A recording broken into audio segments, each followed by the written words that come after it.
Blinken has finally set foot in Beijing amid tensions between China and the United States. CGTN reporter Dong Shui has more.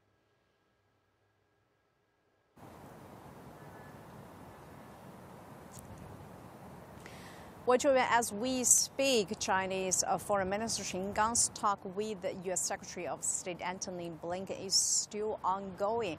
Well, Blinken has finally set foot in Beijing amid tensions between China and the United States. But whether he will land a meeting with the Chinese President Xi Jinping, that remains to be seen. Well, Blinken's long-awaited trip comes after his scheduled visit in February, which was postponed due to the alleged surveillance balloon incident, as you mentioned earlier. Well, he's the highest-ranking U.S. official to visit China since President Joe Biden took office in 2021.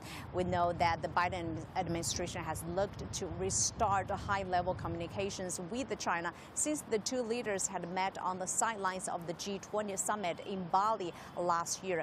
But prior to the trip being announced, Blinken spoke with China's Foreign Minister Qin Gang on the phone. During that conversation, Qin stressed the U.S. needs to respect China's concerns, stop interfering in China's internal affairs, and undermining its sovereignty, security, and developmental interests in the name of competition.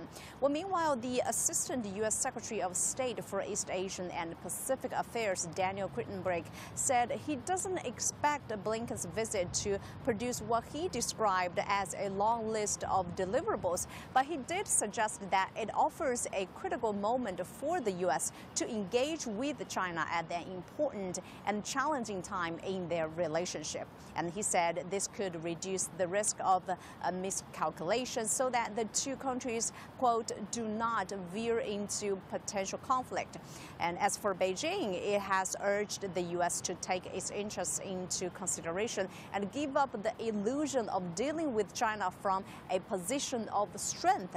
Wang Wenbin, the spokesperson for the Chinese Foreign Ministries, had warned Washington that treating China as its main geopolitical challenge is a serious misjudgment. And the differences between the two sides have dimmed expectations for a major breakthrough at the meeting today. So we'll have to wait and see if any concrete results are announced later. Chu Yuan.